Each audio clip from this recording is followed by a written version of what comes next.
On our anniversary, my wife threw my gift in the trash. I don't want handmade junk. My daughter laughed. You can't compete with mom's new boyfriend, Dad. I didn't argue. I just took it out of the trash. The next day, she saw it in a gallery window with a $150,000 price tag. So, here's the thing about anniversaries. They're supposed to be this magical celebration of love, commitment, and all that Hallmark card nonsense that makes you believe in happily ever after, right? Well, let me tell you about my 10th anniversary, which turned out to be less fairy tale ending and more public execution with appetizers. Picture this scene. Candles flickering on our dining room table like they're trying to set the mood for romance. Some smooth jazz playing in the background that I'd carefully curated from a Spotify playlist called Romantic Dinner Vibes. And me, your friendly neighborhood sentimental husband who still believes in grand gestures, standing there like an idiot with the biggest, proudest smile plastered across my face. In my hands, a gift I'd spent 4 months building in my workshop, pouring my heart, soul, and what remained of my sanity into every single detail. This wasn't just any gift, folks. This was a custom walnut sculpture box, sleek as hell, symbolic as a Renaissance painting, carved with our initials intertwined in this beautiful Celtic knot pattern that took me weeks to get right. I'm talking about 200 hours of meticulous labor, 3 broken drill bits that I had to special order because apparently I'm the only person in America still using that particular size, and 1 singed eyebrow from when I got a little too enthusiastic with the wood burner. Yeah, that was a fun trip to urgent care. How did you burn your eyebrow, sir? Art, ma'am. I burned it for art. She didn't look impressed either, now that I think about it, but I digress. There I stood, watching my wife, Elena, unwrap this masterpiece with the kind of anticipation that would make a kid on Christmas morning look like a nihilist. I'd wrapped it in this gorgeous handmade paper I'd driven 40 minutes to get from this artisan shop because God forbid I use regular wrapping paper for something this significant. The moment of truth arrived. She pulled back the final layer, and there was my baby, gleaming under the candlelight. Every curve and edge, perfection incarnate. And what did I get in response? Silence. Not the good kind of silence like when someone's so moved they can't speak. Nope, this was the awkward, uncomfortable silence you get when someone opens a fruitcake from their weird aunt and has to pretend they're not dying inside. Then came that sigh. Oh man, that sigh. You know the one I'm talking about. The one that says, I'm embarrassed you exist in the same dimension as me. The one that could freeze lava and make puppies sad. I told you I wanted the Cartier bracelet, she said, not even looking at me, just staring at my 4 months of blood, sweat, and tears like it was a piece of driftwood she'd found on the beach. Her voice had that flat, disappointed quality that I'd become intimately familiar with over the years. The same tone she used when I forgot to buy the organic almond milk, or when I had the audacity to breathe too loudly during her yoga sessions. Now, I could have let that slide. I could have been the bigger person, nodded apologetically, and promised to return my heartfelt creation for some overpriced piece of metal with a designer logo. But you know what? I was tired. Tired of being the punching bag. Tired of my efforts meaning absolutely nothing. Tired of feeling like I was auditioning for the role of husband in my own marriage and constantly getting rejected. So I looked her dead in the eye and said, I told you I wanted affection. Just put it out there, plain and simple. Guess we were both disappointed. The look on her face was priceless, somewhere between shock that I'd actually grown a spine and annoyance that I dared to express a human emotion in her presence. But before this beautiful moment of marital tension could fully develop into the argument it deserved to become, something even better happened. Or worse, depending on how you look at it. Thud. That sound, that hollow, final, soul-crushing thud of my masterpiece. My 200-hour labor of love hitting the bottom of our kitchen trash can, right there next to last night's takeout containers and coffee grounds. Elena just stood up, walked over to the trash, and dumped it like she was disposing of junk mail. "I don't want handmade junk," she muttered, not even trying to soften the blow. Just straight up called 4 months of my life junk. No hesitation, no second thought, just pure, concentrated contempt wrapped up in 4 little words. I stood there frozen, watching my anniversary gift nestled between a banana peel and an empty yogurt container, trying to process what had just happened. My brain was doing that thing where it can't quite catch up with reality.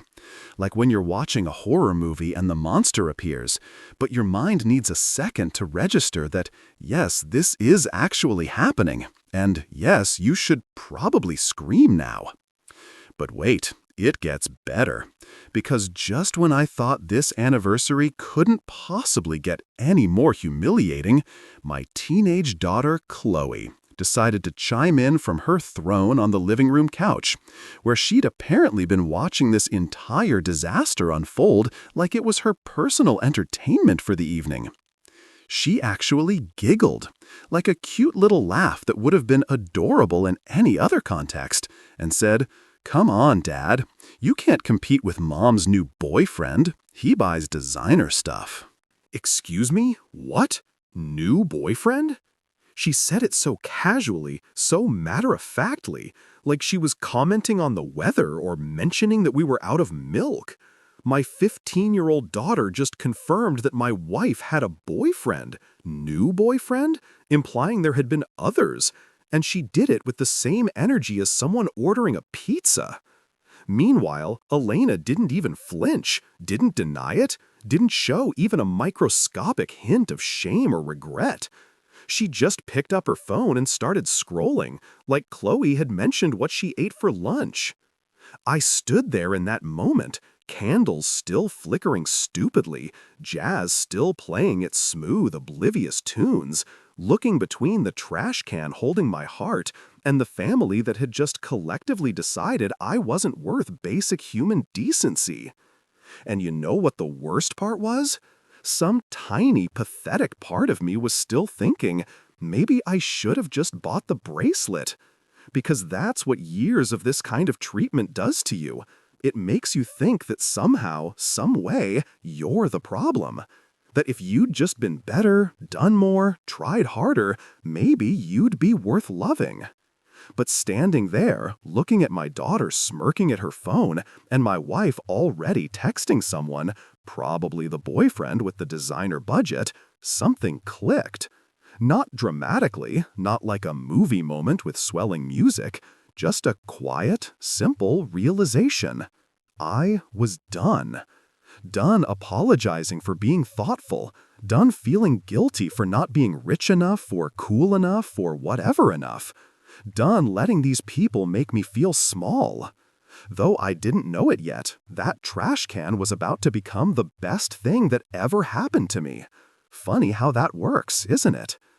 I just stood there, staring at that trash can like it held the answers to life's greatest mysteries. You know that feeling when something so absurd happens that your brain just kind of shorts out for a minute? Like when you see someone wearing Crocs with socks, or when your GPS tells you to turn right into a lake. That's where I was mentally. 4 months of sweat, and I mean literal sweat, because my workshop doesn't have air conditioning, and I'd been working through the summer.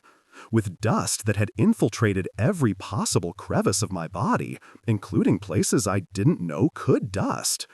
And questionable life choices that included skipping my buddy's poker night approximately 17 times to sand this thing until my fingerprints nearly disappeared. All of it was sitting in that trash can, right next to a half-eaten burrito that I'm pretty sure had been there since Tuesday.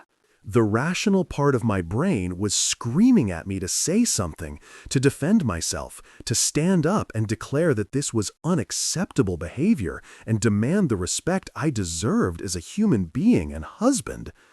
But you know what I did instead? Absolutely nothing. Didn't say a single word, just stood there like a mannequin at a department store going out of business, watching my family continue their evening like they hadn't just collectively taken a sledgehammer to my soul.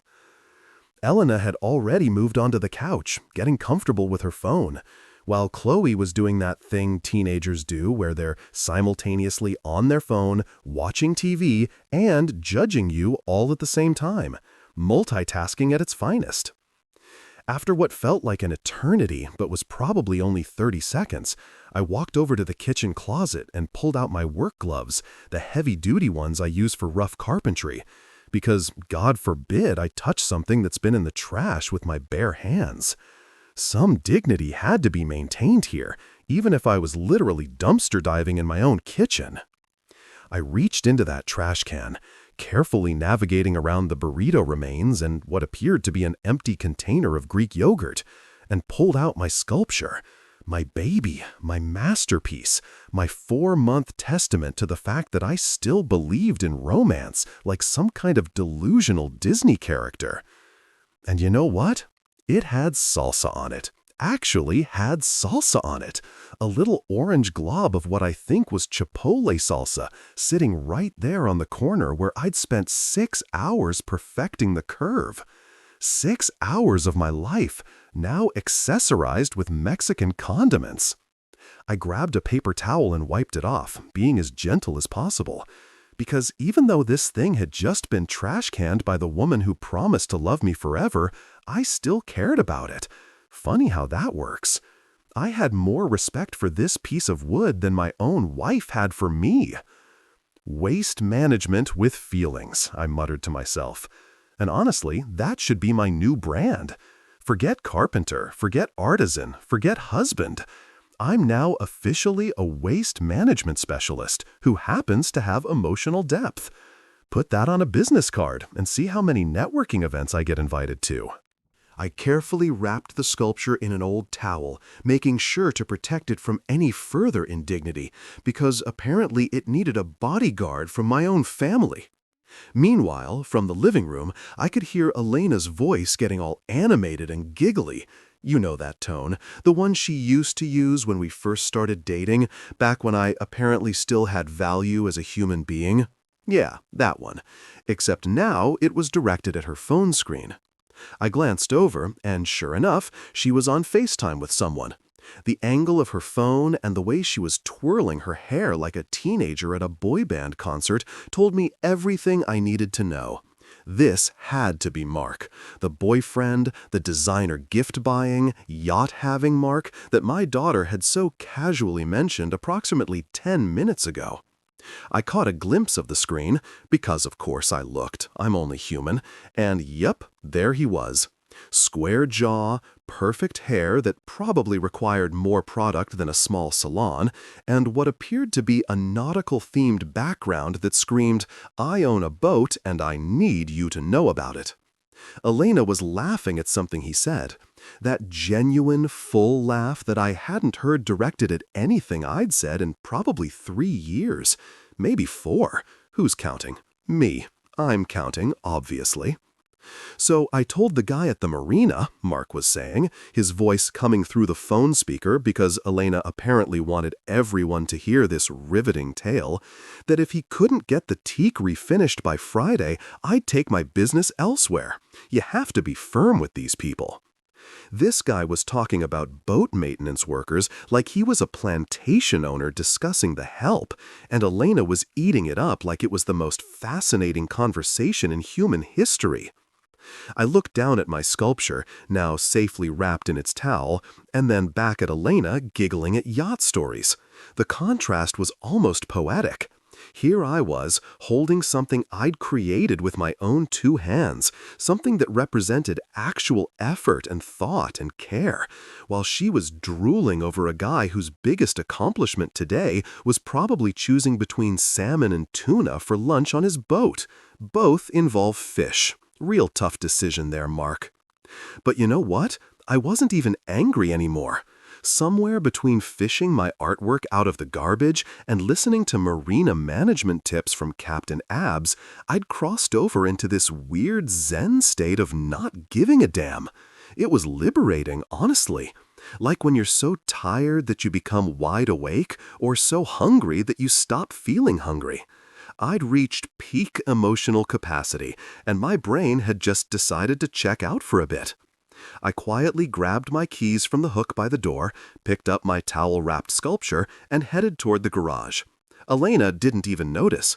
She was too busy asking Mark about his abs routine, because apparently that was a conversation they were having now, in my living room, on my 10-year anniversary. Chloe glanced up from her phone for half a second, made eye contact with me, and then immediately looked away. At the time, I thought she was just being a typical teenager, indifferent to the drama. But now, sitting in my truck with my trash-rescued masterpiece riding shotgun, I remembered her words from earlier that week. She'd been complaining about a school project. It has to be something unique, she'd said, something that actually means something. Well, here it was. Granted, it currently smelled faintly of guacamole and had spent quality time with coffee grounds, but meaningful nonetheless. The fact that it had been deemed worthless by the person whose opinion I'd valued most only made me more determined to prove that assessment wrong. I started the truck, and as I backed out of the driveway, I could see through the living room window Elena still on her FaceTime date, probably planning her next yacht adventure while sitting on the couch we bought together 7 years ago from IKEA. The couch I'd assembled while she supervised and criticized my Allen wrench technique. The couch that had cost us 3 hours, 2 arguments, and 1 missing bolt that we never found. The irony wasn't lost on me. She wanted designer labels and luxury brands, wanted a man who could buy his way into her heart with pretty things that came from stores with names she could drop at brunch.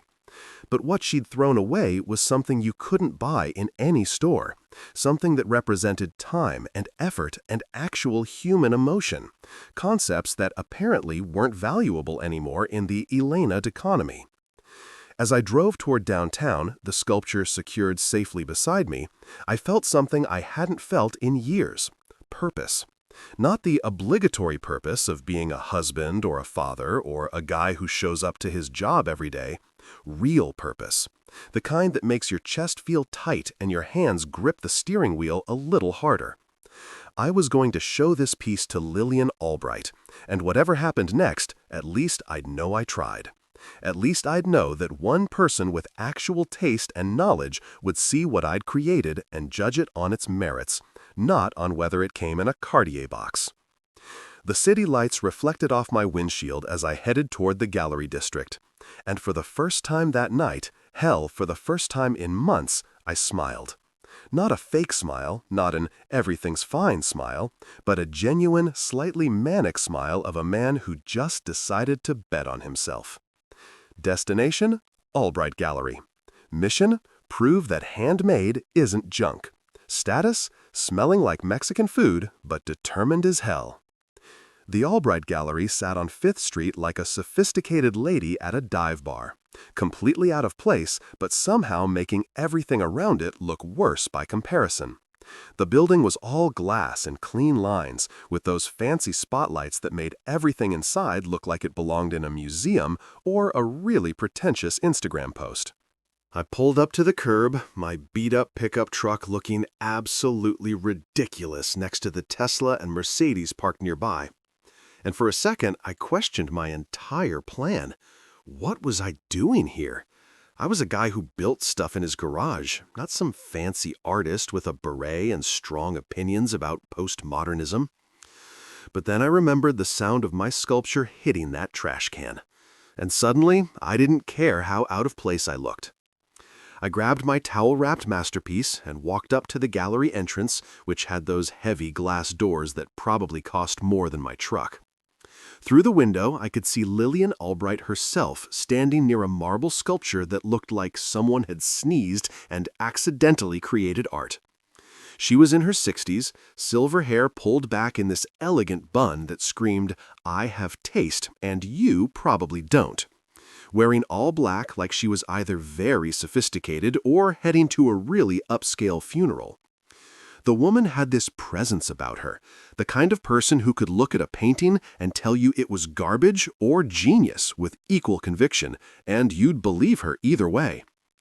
The little bell above the door chimed as I walked in, and she looked up from whatever paperwork she was reviewing. Her eyes went from my face to the towel bundle in my arms, and one perfectly sculpted eyebrow raised about half an inch. "Mr. Evans," she said, remembering my name from 6 months ago, which honestly shocked me. "This is unexpected. We're technically closed, but I saw your truck pull up." Of course she did. My truck was probably visible from space, especially parked next to the luxury vehicles of people who actually belonged here. "Ms. Albright," I said, trying to sound more confident than I felt, "you told me to bring you something breathtaking when I created it. Well, I created it, and then my wife threw it in the trash. But before that, it was breathtaking, and I'm pretty sure it still is, despite its recent journey through my garbage can." Why did I say that? Why did I immediately lead with the trash can story? This is why I don't go to parties.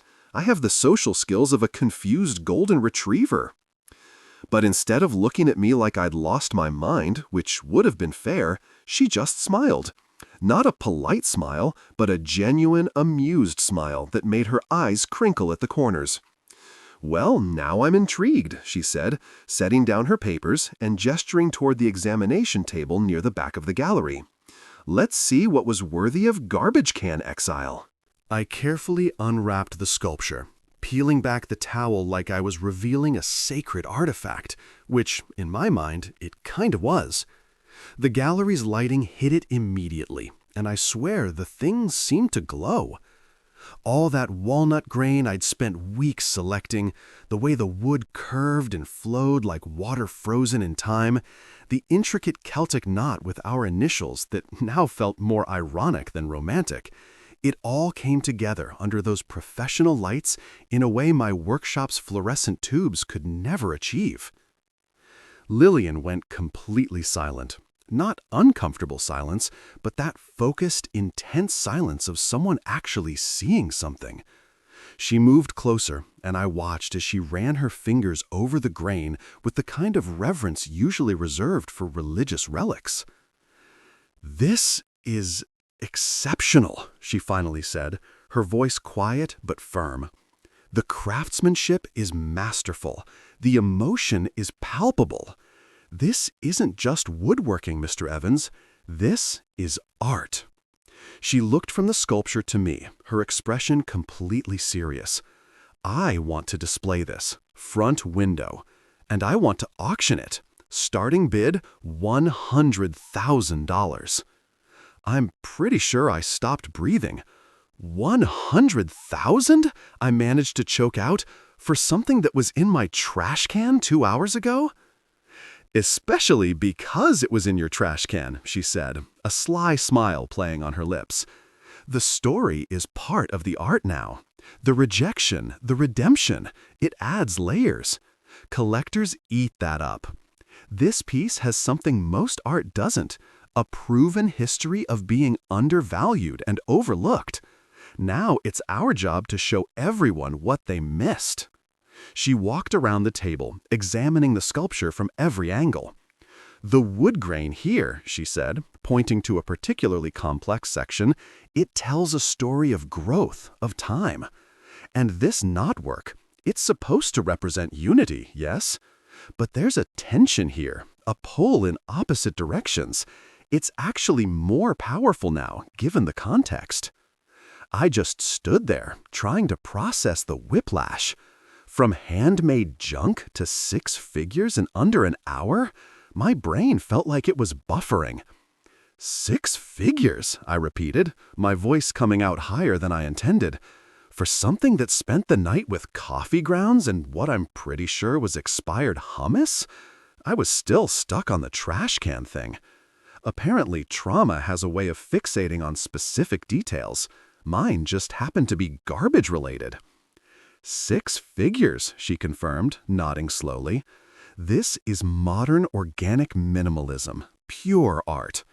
The way you've manipulated the wood grain to flow with the design rather than against it. The structural integrity combined with aesthetic beauty. The symbolism of the Celtic knot representing unity, while the overall piece suggests separation and longing. She kept talking, using words I barely understood, but that sounded really impressive and expensive. Something about juxtaposition and contemporary craftsmanship and marketability in the current climate. I just stood there, trying to do mental math and failing spectacularly. 6 figures meant at least $100,000, maybe more. For something Elena had called junk?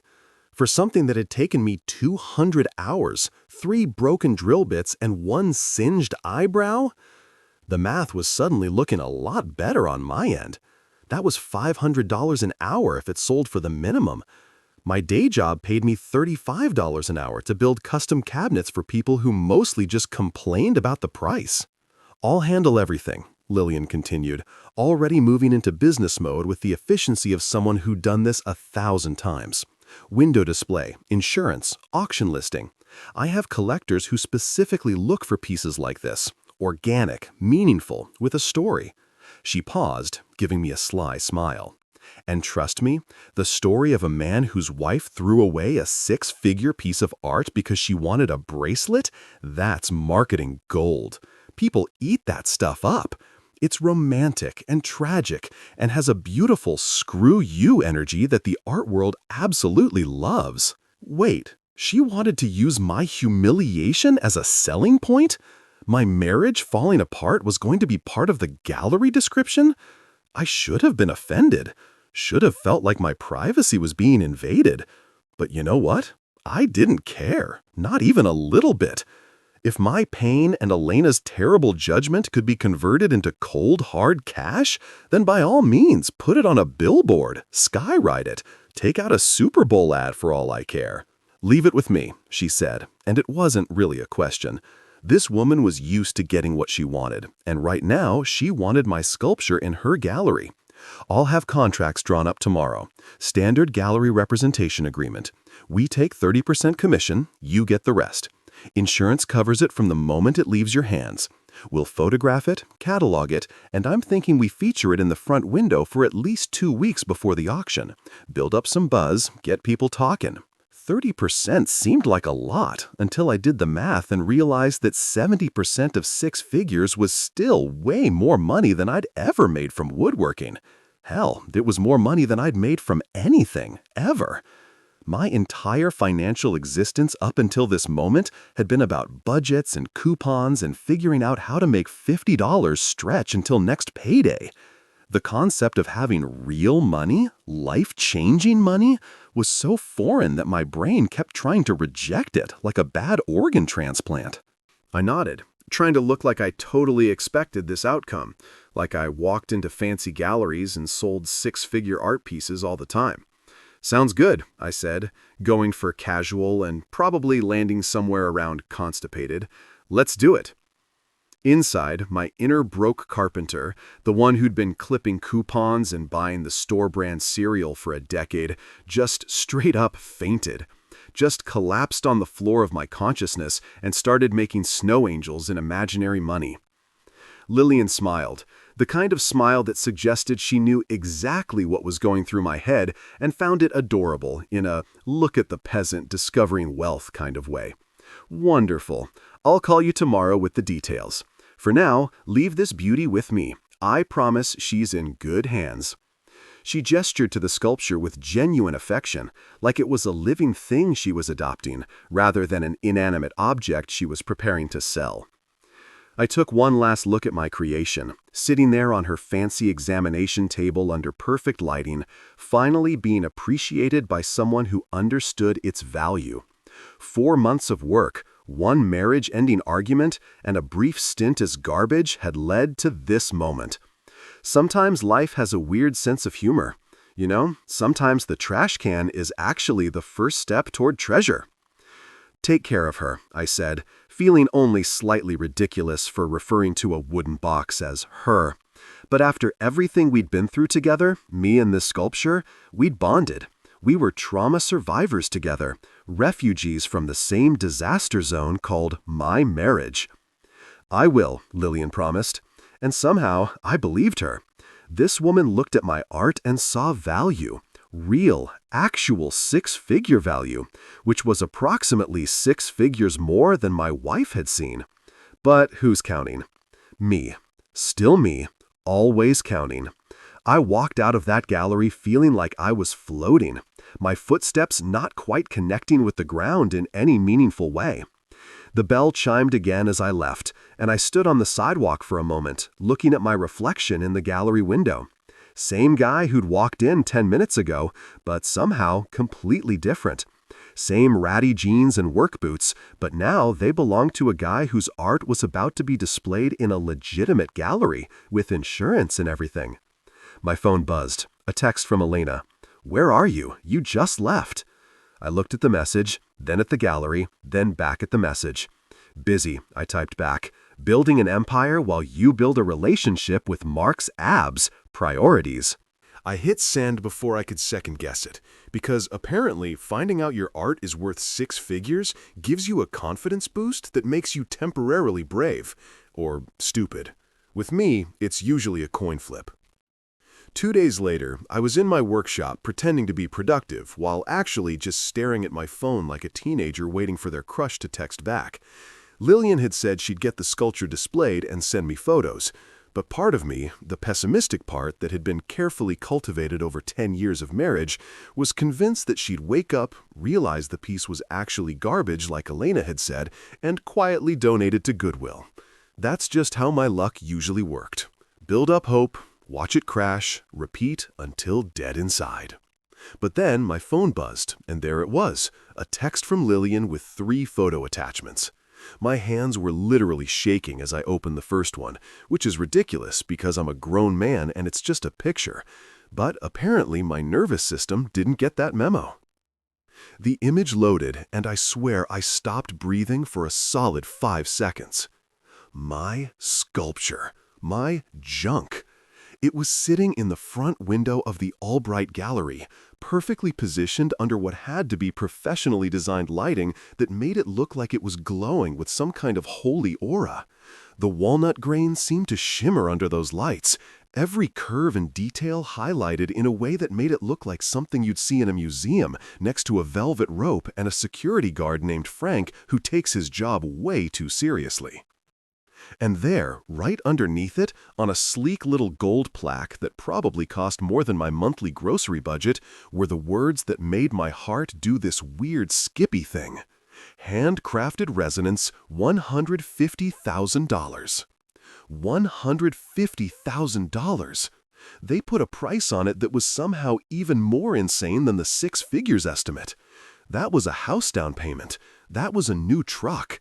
That was Chloe's college fund, and then some. That was, I can finally replace my workshop table saw that's been making that concerning grinding noise for 2 years, money. That was freedom, spelled out in 6 beautiful digits. I sat there in my workshop, surrounded by sawdust and half-finished projects, staring at this picture of my creation being treated like actual art.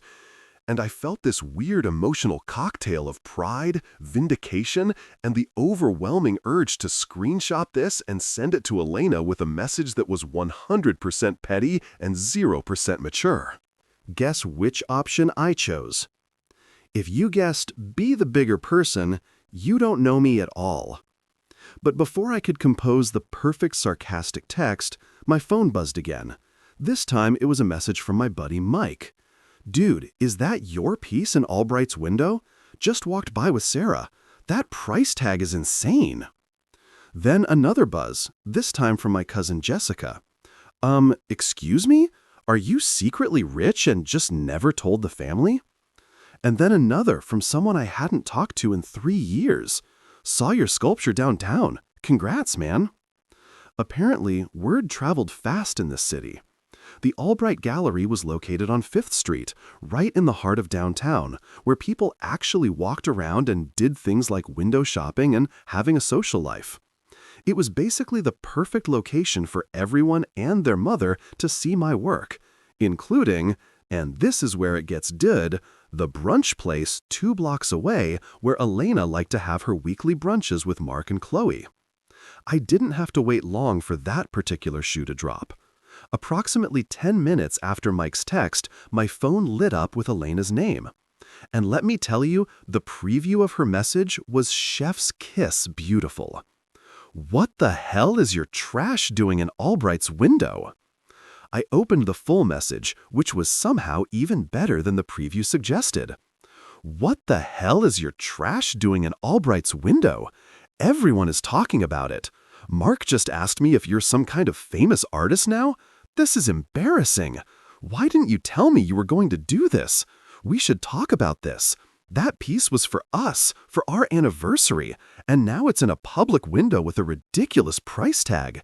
People are going to think you're trying to make me look bad. Oh, the irony. The delicious, mouth-watering irony of Elena being embarrassed by the thing she'd literally thrown in the garbage. The thing she'd called junk was now making her uncomfortable because other people thought it was valuable. Because the same people she performed for at brunch, the ones she tried to impress with her designer bags and name-dropping, were now looking at something I created and being impressed. The cognitive dissonance must have been killing her. I read her message 3 times, savoring each word like a fine wine or an expensive cheese that I could now actually afford. Then I crafted my response with the care and precision I usually reserve for my woodworking. It's not trash anymore, it's handmade luxury, like Mark, but actually useful. Send. No takebacks, no regrets, just pure distilled pettiness in text form. The 3 little dots appeared immediately, indicating she was typing, then disappeared, then appeared again. This happened about 4 times, which meant she was writing responses and deleting them. Probably trying to find the right combination of words that would make me feel guilty, while also not admitting she'd been wrong. It's a delicate balance, and Elena had always been pretty good at walking that tightrope. But apparently my Mark comment had thrown her off her game. Finally, a message came through. This isn't funny. You're making me look bad in front of people. Chloe is upset. Everyone keeps asking her about it. Chloe was upset. The same Chloe who'd giggled about how I couldn't compete with Mark's designer gifts. The same Chloe who'd watched her mother throw my gift in the trash and hadn't said a word. Now she was upset because people were paying attention to me instead of whatever drama was happening in her TikTok feed. The kid was 15. Everything upset her. Last week she was upset because we were out of the specific brand of yogurt she liked. Perspective. Thy name is not teenager. But I didn't type any of that because I'm not a complete monster, despite how satisfying it would have been. Instead, I just said, then I guess it's her turn to be disappointed. And then I muted her. Okay, I didn't actually type that last part. I just muted her. Because priorities, right? I had better things to do than engage in a text argument with someone who'd spent the last 10 years making me feel like I wasn't enough. My sculpture was in a gallery window with a $150,000 price tag, and Elena was upset that it made her look bad? That was a her problem, not a me problem. I took a screenshot of the gallery photo and set it as my phone's wallpaper, which was either a power move or incredibly sad, depending on your perspective. Then I forwarded the picture to my mom with a message. Remember when you said I should have gotten a real job instead of woodworking? This is in a gallery downtown, $150,000. Was I being petty to my own mother? Yes. Did it feel amazing anyway? Also yes. She'd spent years telling me that craftsmanship was a dying art, and I should have gone into something practical like accounting or dental hygiene. and now I had photographic proof that she was wrong. My phone kept buzzing with messages from people I hadn't heard from in months or years, all of them suddenly very interested in my art career. It was like that thing that happens when you get engaged or have a baby. People come out of the woodwork to congratulate you and act like they've been there all along. Where were these people when I was working 60-hour weeks trying to make ends meet? Where were they when Elena was slowly dismantling my self-esteem one snide comment at a time? But now that there was a fancy price tag involved, suddenly everyone wanted to be supportive. I'm not bitter about it. Okay, I'm a little bitter about it. But mostly, I was just amused by how quickly perception could change. 2 days ago, I was the guy whose wife had a boyfriend and threw his anniversary gift in the trash. Today, I was the guy with art in the Albright Gallery. Same person, same sculpture, completely different narrative. It was like watching one of those home makeover shows where they reveal the transformation, except instead of a house, it was my entire life. Another text came through, this time from an unknown number. "Hi, this is Darren Shaw from the Arts and Culture section of the Tribune. We'd love to do a feature on you and your work. Would you be available for an interview?" The Tribune, the actual newspaper that people read and shared and quoted. They wanted to interview me? Me, the guy who'd spent the morning trying to fix a wobbly workbench and eating cereal straight from the box because I couldn't be bothered to find a clean bowl. I stared at that message for a solid minute, trying to figure out if it was real or if someone was pranking me. But the number looked legitimate, and when I Googled Darren Shaw Tribune, he was actually a real arts journalist with a real profile picture and everything. This was happening. This was actually happening. "Yes," I typed back, trying to sound professional and not like someone who was internally screaming. "I'd be happy to do an interview. When were you thinking?" Casual, professional, like I did newspaper interviews all the time, and this was just another Tuesday. His response came back almost immediately. "How about tomorrow afternoon? We could meet at the gallery, get some photos of you with the piece. Our photographer's already scheduled to shoot it." They were sending a photographer, a real photographer, not just someone's cousin with an iPhone. This was getting more real by the second, and I was starting to feel that weird combination of excited and nauseous that usually preceded either really good things or spectacular disasters. I confirmed the time and sat back in my workshop chair, which squeaked in that way that suggested it was about 3 weeks away from completely falling apart. My life was changing, like actually dramatically changing, and all because I'd refused to let my marriage-ending humiliation be the final word on something I created. All because I'd picked my sculpture out of the trash and driven it to someone who could see its value. My phone buzzed again. "Elena, we need to talk about this properly, face to face. This affects the whole family." I looked at that message, then at my wallpaper showing my sculpture in the gallery window, then back at the message. "No thanks," I typed. "I'm busy building a career. You're busy building a relationship with someone who owns a yacht. Let's both focus on our projects." And then, and this is the part I'm most proud of, I actually did mute her this time. Just pressed that little button and watched her name fade into the filtered messages folder where it belonged. It felt like deleting a spam email or unsubscribing from a newsletter you never wanted in the first place. Liberating. Final. Right. I stood up, brushed the sawdust off my jeans, and looked around my workshop with new eyes. This space, this craft, this thing Elena had always treated like a hobby I'd eventually grow out of, it was legitimate, it was valuable, it was worth something, which meant, by extension, I was worth something. The sculpture in the window wasn't just art, it was proof. Proof that I'd been right to keep creating, right to keep believing in what I could do with my hands and my vision. Proof that Elena's opinion wasn't fact, just one person's spectacularly bad judgment. And honestly, that felt better than any anniversary gift I could have received. By the time I pulled into my driveway that evening, I knew something was up. Call it intuition, call it pattern recognition from 10 years of marriage, or call it the fact that Elena was literally standing on the front porch like a sentry guard waiting to interrogate prisoners of war. She had that stance, you know the one, arms crossed, hip cocked to one side, wearing what I called her battle outfit. The designer jeans that cost more than my monthly insurance payment, and that cream-colored sweater that she only wore when she needed to look simultaneously approachable and intimidating. It was her "I'm reasonable but also right" uniform, and she'd deployed it many times over the years with varying degrees of success. I sat in my truck for a moment, debating whether I could just live there now. The truck had heat, a radio, and didn't judge my life choices. That was more than I could say for the woman currently staring at me through the windshield with the intensity of a hawk spotting a particularly stupid mouse. But eventually, I had to face the music. Or, in this case, face the furious museum visitor who was absolutely not happy about recent developments in the art world. "So this is your plan?" she snapped, before I'd even made it halfway up the walkway. No hello, no how was your day, just straight into the accusation phase of our interaction. Very efficient. I almost appreciated it. Embarrass me? Make me look like some kind of villain who doesn't appreciate art?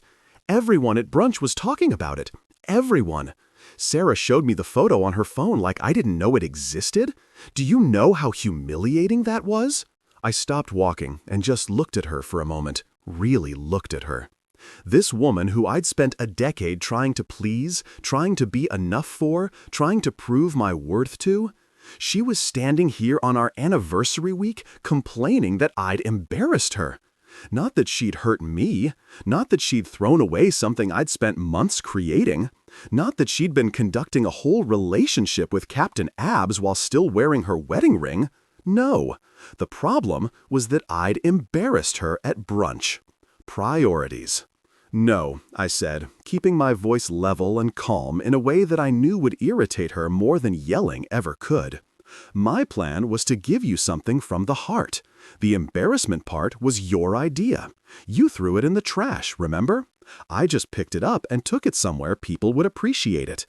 Not my fault it turned out to be worth more than your boyfriend's boat payment."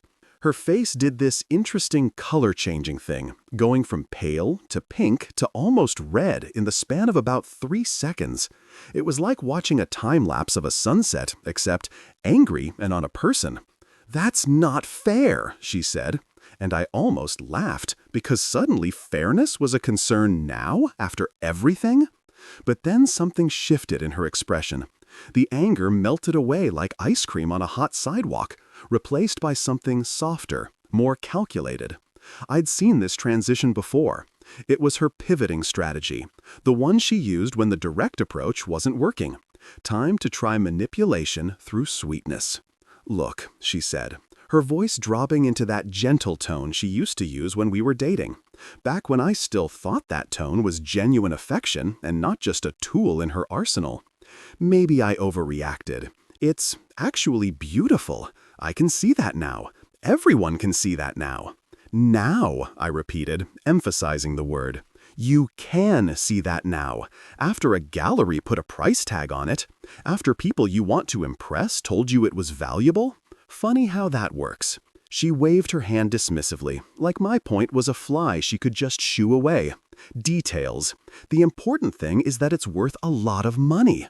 That's exciting. That's great news for us. We should split the sale money, right? It was our anniversary gift, after all. Community property and everything." She smiled, and it was supposed to be warm and inviting, but it reminded me more of a shark that had just spotted a swimmer with a cramp. I stared at her. Just stared. Because the audacity, the sheer, unfiltered, Olympic-level audacity of this woman was actually impressive in its own terrible way.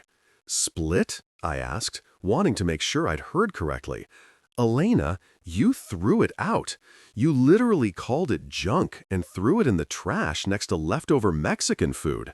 That's like asking for a cut of the lottery ticket you tore in half and flushed down the toilet." "But I'm your wife," she said, like that was supposed to mean something after everything. Like that title still carried weight when she'd been the one to strip it of all meaning. We're supposed to share things, for better, remember? Oh, I remember, I said. I remember all of it. I remember the worst part very clearly. It's been pretty much exclusively worse for about 3 years now. But you know what? I don't remember you sharing Mark with me. How's that working out, by the way? Does he know you're here trying to get money from the husband you've been cheating on? Or is that going to be a fun surprise for later? The front door opened, and Chloe peeked out, her teenage face showing that specific expression kids get when their parents are fighting. Part embarrassed, part fascinated, entirely uncomfortable. "Dad?" she asked, cutting through the tension with the kind of blunt honesty only teenagers can pull off. "Are you rich now?" I looked at my daughter. This kid who'd laughed at me days ago, who'd sided with her mother about the boyfriend, who'd been part of my humiliation. And you know what? She was still my kid, still 15 and confused and trying to navigate a family that was falling apart. I couldn't be mad at her the way I was mad at Elena. Chloe was a victim of this mess too, even if she didn't realize it yet. "Not yet, kiddo," I said, softening my voice. "But rich in satisfaction? Oh, absolutely. Rich in knowing that I was right and everyone who doubted me was wrong? Definitely rich enough to finally understand my own worth? 100%. Chloe nodded slowly, processing this. Mom's friends keep texting her about it. Mrs. Patterson said it was a stunning piece of contemporary art and asked if she could commission you to make something for her entryway. She glanced at Elena, then back at me. Mom's been on the phone all day trying to do damage control. Damage control, I repeated, savoring the phrase. That's what we're calling it. Not, oh my God, I made a horrible mistake, or I can't believe I threw away something so valuable. Just damage control? Like I'm a PR crisis instead of her husband who she completely disrespected. Elena's gentle mask slipped for just a second, annoyance flashing across her face before she could control it. "You're being dramatic. I made a mistake. I'm trying to apologize and move forward. Isn't that what you always wanted? For me to acknowledge your work?" "I wanted you to acknowledge it when it mattered," I said. "I wanted you to see the value in something I created before someone else told you it had value. I wanted you to appreciate the thought and effort, not the price tag. But sure, now that there's money involved, now that your friends are impressed, suddenly you can see it. That's not appreciation, Elena. That's opportunism wearing an apology costume." A car pulled up to the curb, a BMW that I didn't recognize, but that had "Mark's car" written all over it in invisible but obvious letters. Sure enough, Captain Abs himself emerged from the driver's seat, all tan and teeth and the kind of confidence that comes from never having experienced real hardship. He was wearing boat shoes. Of course he was wearing boat shoes. Probably had a sweater tied around his shoulders at home. "Everything okay here?" he called out, like he was some kind of hero arriving to save the day, completely oblivious to the fact that he was part of the problem. Or maybe not oblivious. Maybe he just didn't care. Hard to tell with people who own yachts. "Everything's fine," Elena said quickly, shooting him a look that clearly meant stay in the car. But Mark apparently wasn't great at reading social cues because he started walking up the driveway anyway. "You must be the artist," he said, extending his hand toward me with a smile that was probably supposed to be friendly but came across as condescending. "Elena told me about your piece. Very impressive. I dabble in collecting myself. Mostly maritime art, obviously, but I can appreciate craftsmanship when I see it." "Obviously," I said, not taking it. "Maritime art for the maritime man. Very on brand. Did you sail here, or does the BMW also float?" His smile faltered just a bit, confusion crossing his face like he wasn't quite sure if I was joking or insulting him. "Join the club, Mark. I wasn't entirely sure myself." "It's actually amphibious," he said, and I genuinely could not tell if he was serious or if he just made a joke. This man was an enigma, and not in an interesting way. "Mark, maybe you should wait in the car," Elena said, her voice tight with the kind of tension that suggested this evening was not going according to her plan. Good. Plans were overrated anyway. I'd had a plan for my 10th anniversary, and look how that turned out. I'm just trying to help, Mark said, looking wounded in that way men who've never really struggled tend to look when things don't go smoothly. I think we could all benefit from a calm conversation about this. "Oh, you think that, do you?" I asked, turning my full attention to him. "You think you should be part of a conversation about my marriage and my art? That's fascinating. Tell me, does your yacht have a degree in marriage counseling, or are you just naturally this delusional about your role in other people's lives?" Chloe snorted from the doorway, then tried to cover it with a cough. Even she could see how ridiculous this situation had become. Here we were, me, my wife, her boyfriend, and our teenage daughter, all standing in our driveway discussing a sculpture that had gone from trash to treasure in less than a week. If someone had told me this was how my anniversary would play out, I would have suggested they lay off the heavy medication. "You know what?" I said, looking between Elena and Mark like they were a disappointing art installation. "Keep the drama. Keep the boat stories. Keep whatever fantasy you're building together. But that sculpture, that money, that success, that's mine. I built it. I survived it being trashed, and I'm going to enjoy every single moment of watching it succeed. You had your chance to be part of something meaningful, Elena. You chose to throw it away. Now you get to watch from the outside while I figure out what I'm worth without you." I walked past all of them, headed for the door where Chloe was still standing. "Come on, kiddo," I said. "Let's order pizza and watch something ridiculous. I'm thinking action movies with terrible dialogue and physics that make no sense." "Can we get the good pizza?" she asked, "not the cheap stuff." I smiled, the first genuine smile I'd had since this whole conversation started. "Kid, we can get the fancy pizza with the truffle oil and the arugula that costs $40 and tastes like expensive grass clippings. We can afford it now." "That sounds terrible." "It absolutely is," I agreed. "But it's expensive terrible, which is apparently what matters these days." We went inside, leaving Elena and Mark standing in the driveway, probably trying to figure out their next move.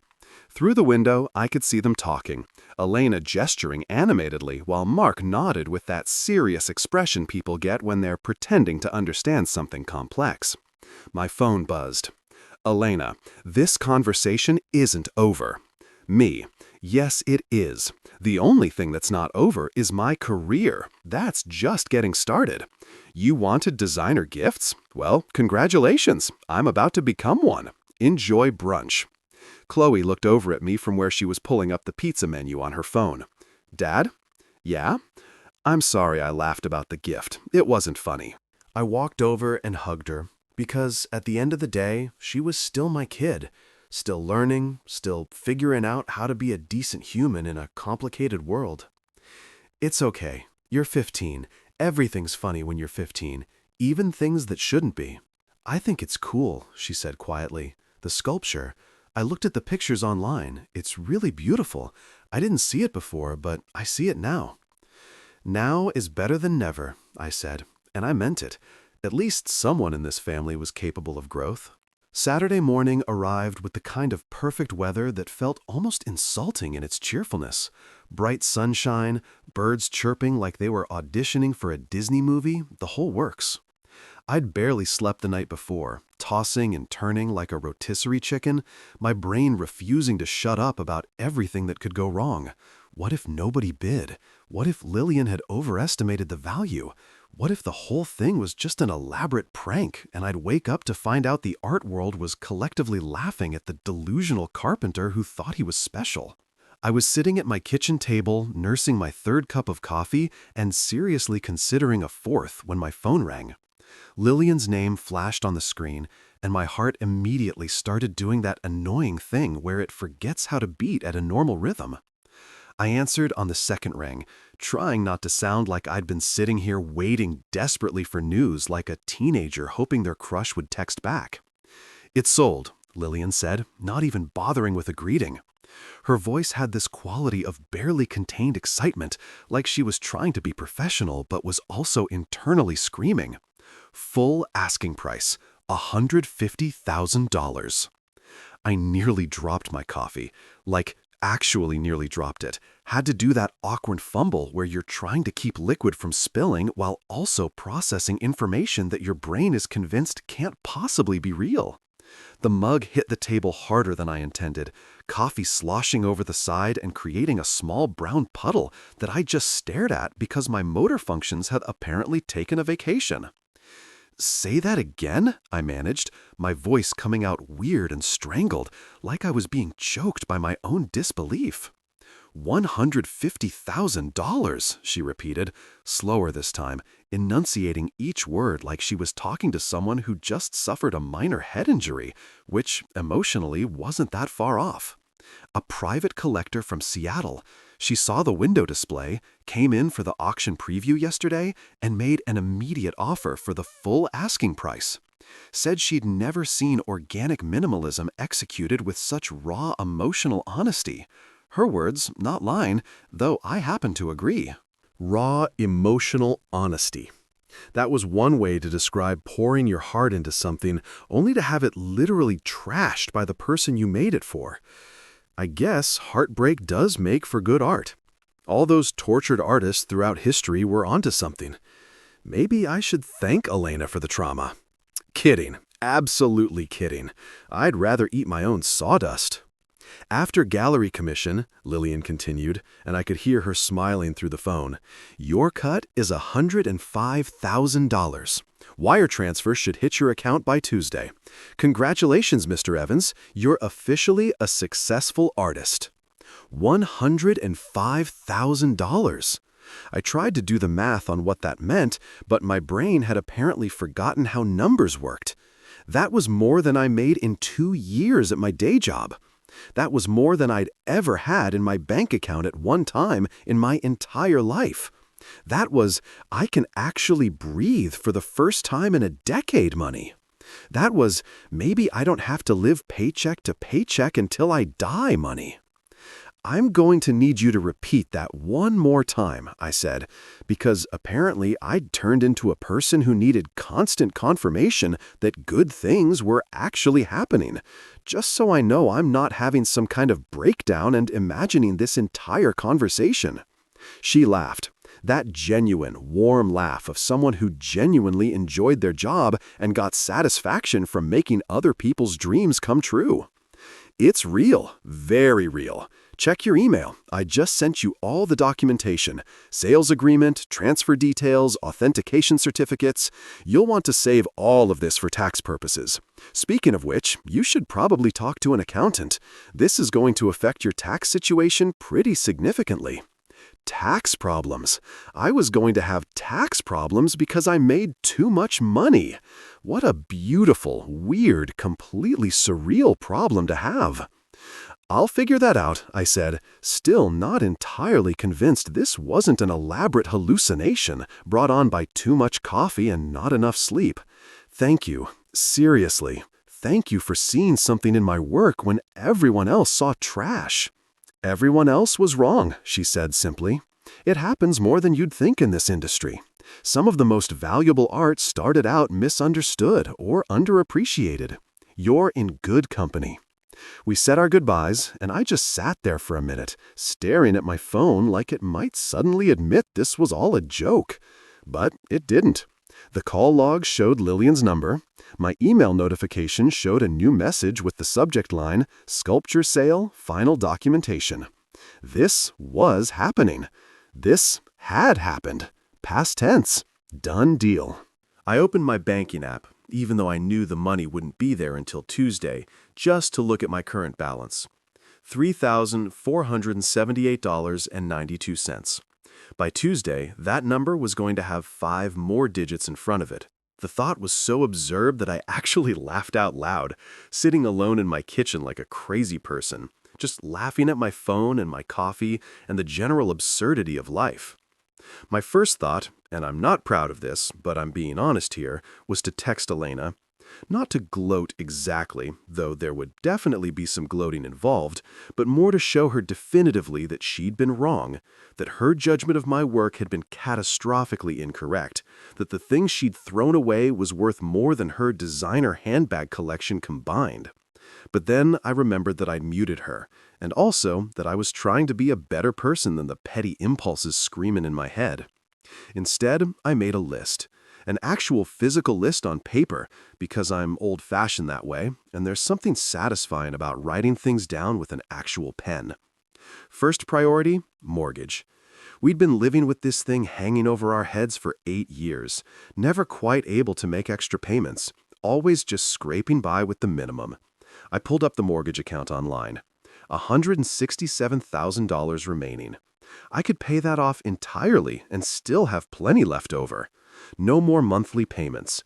No more anxiety about missing a payment if work got slow. Just done, finished, free. I sat there looking at that number, at the power I suddenly had to just erase this debt that had been a constant source of stress, and felt something shift in my chest. This was real freedom. Not the abstract concept, but the actual, tangible ability to make choices without fear. The ability to say no to things I didn't want to do. The ability to invest in my craft without worrying about whether I could afford groceries that week. Second priority, college fund for Chloe. I opened a new tab and started researching 529 plans. My kid was going to graduate debt-free. She could study whatever she wanted, art history, interpretive dance, underwater basket weaving, without the crushing weight of student loans. That felt even better than paying off the mortgage. Third priority, the workshop. New table saw, professional-grade planer, a dust collection system that actually worked. Maybe even air conditioning? The thought was almost decadent. My phone buzzed again. Mike this time. "Hear the news. You're a legend, man. Drinks are on you forever now." I replied, "You can say you knew me when I was tragically uncool and still liked me anyway. That's worth more." Another text came through, this time from my mom. "Your sister showed me the article in the Tribune. Very proud of you, honey. Sorry about what I said about getting a real job. Turns out you had one all along." The Tribune article. I'd almost forgotten about that. The interview with Darren Shaw had run 2 days ago, and apparently people were actually reading it. The headline had been something like, "From Heartbreak to High Art, Local Craftsman's Journey to Gallery Success," which was a bit dramatic, but not inaccurate. They had included photos of the sculpture, of me in my workshop looking ruggedly artistic, their description, not mine, and it even quoted Elena saying, "I always knew he was talented," which was such revisionist history it qualified as fiction. I pulled up the article on my phone and read through it again, seeing it with new eyes now that I knew the sculpture had actually sold. Darren had done a good job, made me sound thoughtful and intentional rather than heartbroken and desperate. He'd focused on the craftsmanship, the symbolism, the emotional resonance of the piece. And at the very end, he'd included that bit about it being originally intended as an anniversary gift. Though sometimes, he'd written, the greatest gifts we give are the ones we ultimately give to ourselves. Pretentious? Maybe. A little accurate? Painfully so. I forwarded the article to Chloe with the message, "In case you want to show your friends that your dad is slightly less embarrassing than you thought." Her response came back quickly.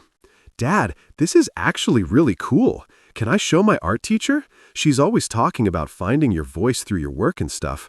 This is like a real example." "Show whoever you want, kiddo. Just maybe don't show Mom. She's had a rough week." 3 dots appeared, then, "She's been crying a lot. Mark came over last night and they had a fight. Something about him not being ready for this level of drama. Whatever that means." I felt a complicated mix of emotions reading that.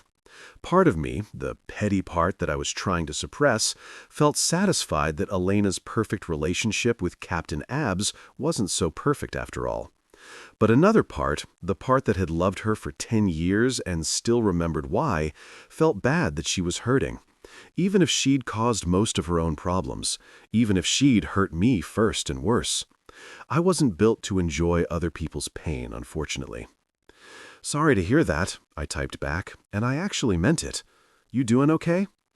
"Yeah, it's kinda nice when you and Mom aren't fighting. The house feels calmer." That hit me harder than I expected. Of course she was relieved. She'd been living in a war zone disguised as a family home for years. Kids notice everything, even when you think you're hiding it, especially when you think you're hiding it. Going to stay calm, I promised. No more fighting, just moving forward. And I meant that too. The money changed things, sure, but more than that, it changed my perspective. I didn't need to fight with Elena anymore. Didn't need to prove anything to her or convince her of my worth. The art world had done that for me. The collector from Seattle who'd paid $150,000 for my work had done that. All those people reading the Tribune article and texting me congratulations had done that. I was done being the guy who got roasted at his own anniversary dinner. Done being the guy whose wife preferred her boyfriend's yacht stories to his handmade gifts. Done being the guy who worked 60-hour weeks and still felt like he wasn't doing enough. I was officially the guy who'd turned trash into treasure, literally and metaphorically. And that guy, he was going to be just fine. Better than fine, actually. He was going to be successful on his own terms, with his own hands, and no amount of designer bracelets could compete with that. Word spread through town like wildfire, except faster and more annoying because it involved social media. Apparently, nothing gets people more excited than a good underdog story combined with public humiliation of someone they secretly disliked. Within 48 hours of the Tribune article going live, I'd gone from that carpenter guy to the artisan genius who proved his ex-wife wrong. It was like watching myself become a meme in real time, except the meme was my actual life, and I couldn't decide if that was awesome or terrifying. My Instagram, which I'd barely used except to post the occasional picture of a bookshelf I'd built, or Chloe at her school events, suddenly had notifications coming in so fast my phone sounded like a slot machine hitting jackpot. People I hadn't talked to since high school were sliding into my DMs with messages like, "Always knew you'd make it big," and "Remember that time in woodshop?" No, Brad, I don't remember, because you spent most of woodshop trying to set things on fire, and I spent it actually learning. But sure, we were totally best friends. Absolutely. The local news channel, Channel 7, the one that usually covered important breaking stories like local cat stuck in tree and is your coffee maker trying to kill you, reached out wanting to do a segment. They sent a reporter named Ashley, who looked about 22 and had the kind of enthusiasm that suggested she'd been promised this would lead to bigger stories. Maybe it would. Maybe my life was her ticket to covering actual news instead of homicidal appliances. "So tell me," Ashley said, sitting across from me in my workshop with a cameraman named Dave who looked perpetually bored, "when did you first realize your art had real value?" She held the microphone toward me with the intensity of someone conducting a presidential interview. And I had to suppress the urge to laugh, because the answer was about 5 minutes after my wife threw it in the garbage. But that felt too bitter for daytime television. "I think art always has value if it means something to the person creating it," I said instead, going for the inspirational angle. "The financial value just means other people recognize that meaning too. But for me, the real value was in the process, in taking raw materials and transforming them into something that expressed what I was feeling." Look at me, sounding all philosophical and deep. If you told me 3 weeks ago that I'd be on TV talking about the emotional resonance of walnut grain, I would have suggested you seek professional help. But here we were. "And your wife?" Ashley started, leaning in like she was about to get the juicy gossip, but I cut her off. "Ex-wife," I corrected, even though the divorce papers hadn't actually been filed yet, but they would be. That was happening. I'd already talked to a lawyer named Patterson who specialized in what he called high-asset divorces, which made me laugh, because 3 weeks ago I had a high-asset pile of sawdust and dreams. We're separated.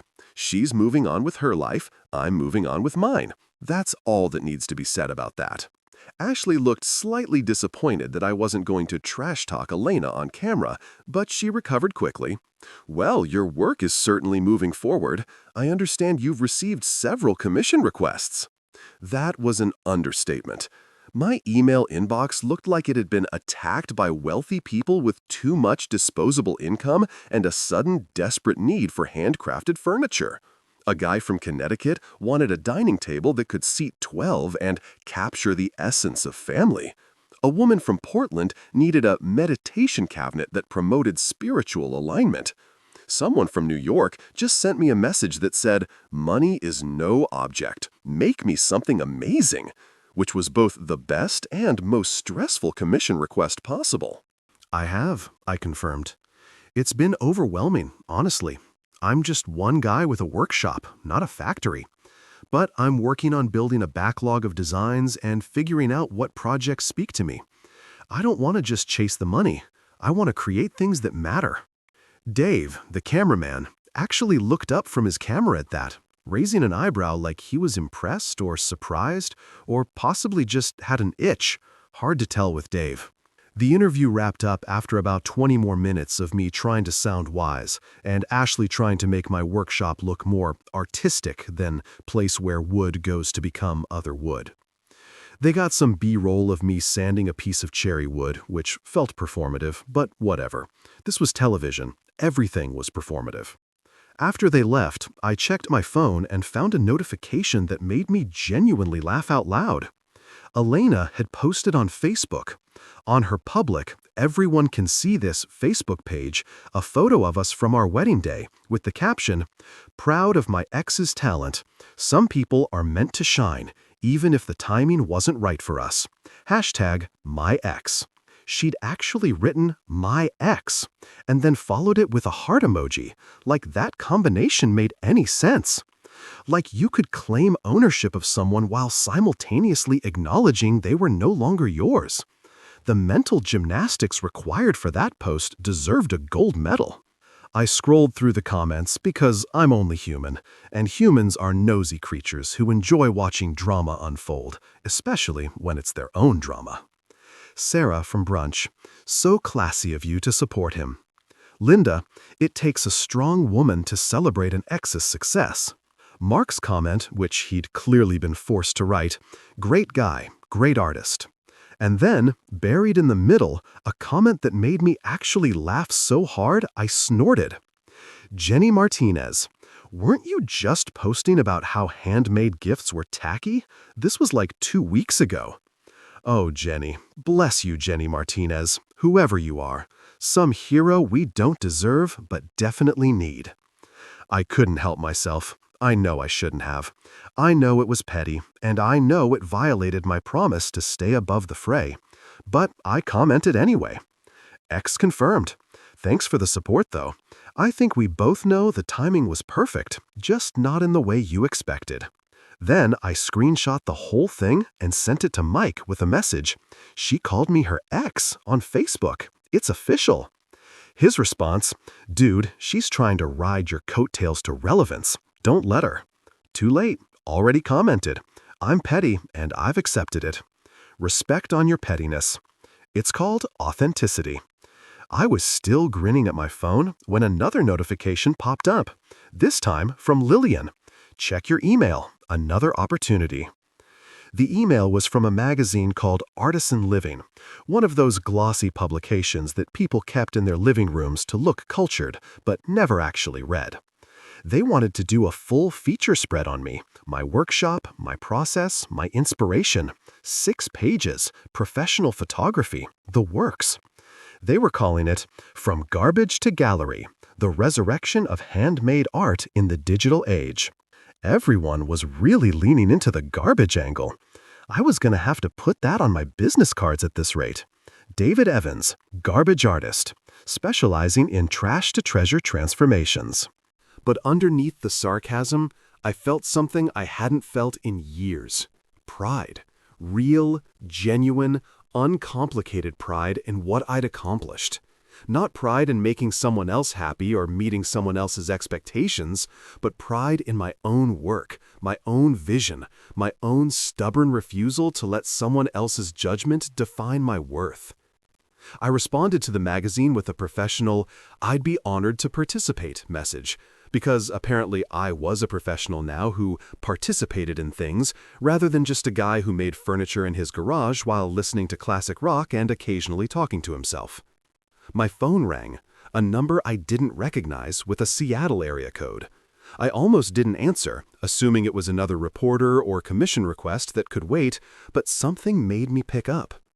Mr. Evans, a woman's voice, older, cultured, with that specific quality that suggested education and money.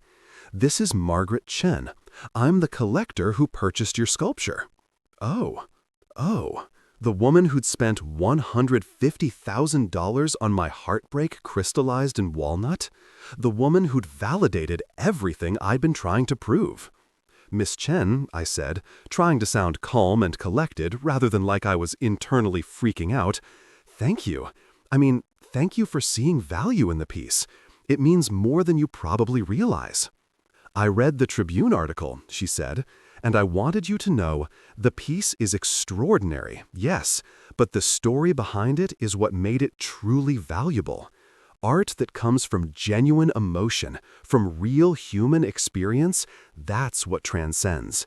That's what lasts. Your ex-wife did you a favor, though I'm sure it didn't feel like it at the time. It absolutely did not, I confirmed. But you're right. I'm working on a catalog for my collection, she continued, and I'd like to include your piece, along with the full story, the anniversary, the rejection, the redemption. With your permission, of course. Part of me wanted to say no, to keep that humiliation private, to pretend it never happened. But a bigger part, the part that was tired of hiding and pretending, said yes. You have my permission, I said. Tell the whole story. Maybe someone else going through something similar will see it and realize their worth isn't determined by someone else's inability to recognize it. Beautifully said. I'll send you photos once it's installed, and Mr. Evans, keep creating. The world needs more artists who aren't afraid to be vulnerable. After we hung up, I sat in my workshop, surrounded by sawdust and half-finished projects and tools that I could finally afford to replace, and I felt something settle in my chest. This was real. This was happening. I wasn't just a guy whose wife threw away his gift. I was an artist whose work resonated with people, whose story mattered, whose craft had value beyond measure. I pulled up Facebook one more time, looked at Elena's post with its carefully crafted narrative of gracious support and amicable separation. Then I posted my own status, simple and direct. Sometimes you have to get thrown away to realize you were never garbage to begin with. Thanks to everyone who supported my journey. The best is yet to come. Within minutes, the likes and comments started rolling in. Friends, family, strangers who'd read the article, people who'd seen the interview, all of them cheering for the underdog who'd somehow managed to turn his worst moment into his greatest victory. And somewhere, I knew Elena was seeing it, seeing that I didn't need her validation anymore, seeing that I'd built something real and lasting without her support, seeing that the man she'd dismissed as irrelevant was becoming someone people actually admired. The internet had spoken, and it had chosen me. Take that, Mark, and your stupid yacht. My workshop transformed into a full studio faster than I could have imagined. New equipment arrived weekly, a professional-grade table saw that didn't sound like it was plotting murder, sanders that actually worked, a drill press that stood straight. I hired an assistant named Marcus, a recent woodworking school grad who was eager and didn't mind that half my instructions came with sarcastic commentary about my failed marriage. Commissions rolled in like a tsunami of wealthy people's money. A tech CEO from San Francisco offered $200,000 for an original dining set. A hotel chain wanted custom furniture for their luxury suites. I was booked solid for 18 months, and honestly, it was terrifying and amazing simultaneously. Then came the magazine feature. From trash to treasure, the man who turned insults into art. The spread was gorgeous. 6 full pages of my workshop, close-ups of my hands working wood, and that damn sculpture's origin story told with the perfect mix of heartbreak and triumph. My mom bought 17 copies. 17! Elena showed up one morning holding 2 overpriced lattes like peace offerings. "Maybe we can start over," she asked, her voice honey-sweet. I laughed, actually laughed, and said, "Sure, you go back to the trash can. I'll pull you out, and we'll see what you're worth now." She didn't find it funny. I absolutely did. The grand opening of Evan's studio was everything I'd never dared to dream about. Champagne flowed, art collectors mingled, and my work, actual pieces I'd created with my own hands, hung on pristine white walls under professional lighting that made everything look like it belonged in the Louvre. I'd somehow gone from garage carpenter to gallery-worthy artisan, and the imposter syndrome was hitting hard. Through the floor-to-ceiling windows, I spotted Elena outside. She was dressed to impress in some designer outfit that probably cost more than my old monthly salary, watching the celebration like a ghost haunting her own bad decisions. Part of me felt bad. The smaller, pettier part felt absolutely vindicated. Chloe showed up, though, and that's what actually mattered. My daughter, who'd laughed at my gift just months ago, walked through the door wearing a genuine smile. She hugged me tight and whispered, "Dad, I'm proud of you." And then she said, "I told Mom she should have kept the box." "Good," I said, my throat getting unexpectedly tight. "Tell her next time she throws something away, make sure it's not priceless." Inside, the energy was electric. Lillian gave a toast that made me sound like some kind of artistic genius, rather than a guy who'd just been really angry and channeled it into wood. "To art that survives trash cans and toxic marriages," she announced, raising her glass. Everyone laughed and cheered. Outside, Elena turned away and walked back to her car. I watched her go and felt nothing.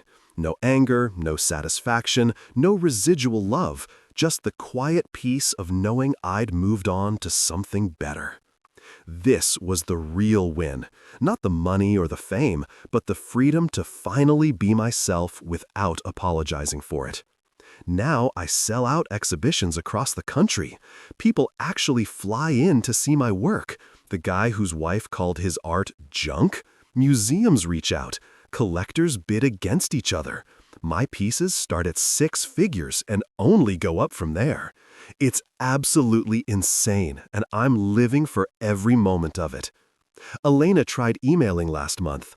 "I've changed. I see your value now." I replied, "Sorry, appraisal's closed." Then I blocked her. Felt amazing. Mark? Apparently the yacht got repossessed. Turns out he was all image and debt. Elena is currently dating some accountant named Dennis who drives a Prius. The downgrade is chef's kiss. And Chloe? She's in art school now, studying sculpture. I paid her full tuition with what she once called junk money. She came home last weekend and showed me her first major project, a beautiful piece about transformation and worth. "Dad," she said, admiring my latest commission piece, "you really turned garbage into gold." I smiled and put my arm around her shoulders. "Sweetheart, that's what I've been doing my whole marriage." She laughed. "That's dark, Dad." "That's life, kiddo. Sometimes the trash can is just the beginning." And that's how the man they mocked built an empire, one discarded masterpiece at a time.